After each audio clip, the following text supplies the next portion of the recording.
بل مسله دا د عزتمندو بعض وخت کې یو انسان ساروی علالي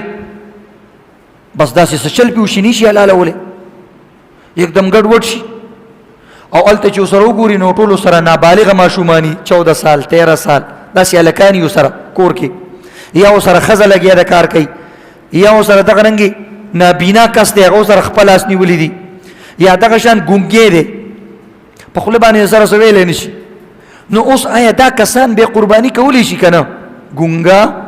خزه نابینا لون سره او دا شان نابالغ ماشوم او دي کې اصل مهارت شرط دی او په دې کې دومره شرط دی چې انسان په غسیز باندې پويږي دا ټول پويږي په دې باندې بلکې کې یو سړی موجود دی په خپل باندې خو یو لون سړی دی هغه د زیات ماهر دی یا طاقتور دی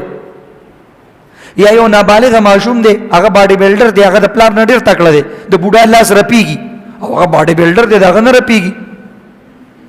نو خیر دی او کله نا کله دی الکانو باندې قرباني کول پکار دي چې دوی تکړه شي یا تکړه خزه دي د باج قصابانو خزي هغه ور ډیر تکړه یا باز داسي خزي چې ور خپل خاون غربي خاون ته سر نشي خوځولې نو ساروي لاس شهره خاون چې اخوادي خو کې دا پسترګي روچته کی خاون غلې کېره نو د دې نبی ساروي هم یریږي د دې خزي باډي بلډر خزینه او د دې بهادر خزینه نو دی وجنه ک یو خزي ساروي علال کو هغه ټیم په چاړه راخلا هیڅ خبره نه ده جایز ده د خزي مطلب خدا نه دی چې دا یو کار نشي کولای نابینا کسته خو طاقتور دی اپس سپ خدا سے ګوره چې ته وخت کټنه کی یا خپل کټنه کی ته ولا الله سپځه کې با هغه چې په لاس وي هغه ته پته لګيږي چې دا سټ دی او دا فلانه دی او دا ډنګره نو بعض حافظان هغه تکړی بعض خزي هغه پهلوانی خزي تکړه خزي پورا کور کنټرول کړي نتی بچی سر خوځولې شي نزوی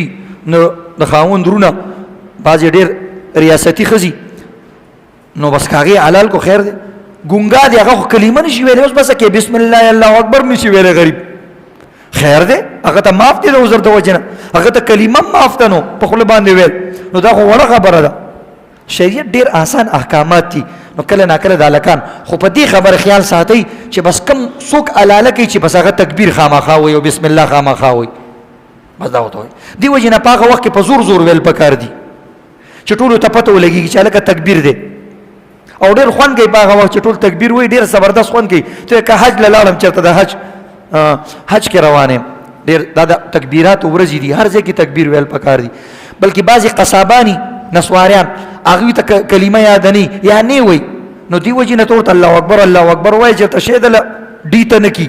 او دغه نه کی خراب نشي نو دی وجنه الله اکبر او ته وای نو دا غبم یادېږي نو سنه سکار بکای نو دا یو مسله بعضی کسان ماشومان د سره سارو ته پریدي نه اخواشه ورکشه دسه شه پرید د الکان متکړه کیږي ګر چې دا تاسو ساروي ته نږدې نه کې ما چې ساروي غستو ما غوړل رمضان سره بوتلې و هم زیدار ته اونډې کې ګرځیدو او ټول ماشومان می بوتلو په شوق سره یو واغستا لس ورځې مخکې مو واغستا هغه ساروي دومره ورانو ساروي ولی ورانی اصل کې ساروي ته نه پیژني چې دا څوک دی چې دا غل دی کدا قصاب دی کدا زما مالک دی کګیا برا کوي کنا ما باندې د پاسه کینی هغه ته خو پته نه خو چې تی یو ورځ راولي او داسې اوبه ولا ورکې غیا ورته کې دي بوس ورته کې دي هغه ګوري چې لکه دا سړی خو غل نه دی ښه او قصاب هم نه دی دا خو ډېر ښه سړی دی ګوره ما ته غیا ږدي دویمه ورځ کې دي درېمه ورځ کې دي یقین وکړه هغه ساروی بیا تا سره پیار محبت شروع کړي چې ته لرې نه راشي تا ته لکۍ خوځوي چې ته راشي ستا پسند کې سر ږدي د ساروي په مینه محبت پوهېږي خو ته په مینه محبت ته پوهېږي ته ورته د غلو په شان داسې ورنږدې کېږي هغه وایي که داسې حمله کوي ما باندې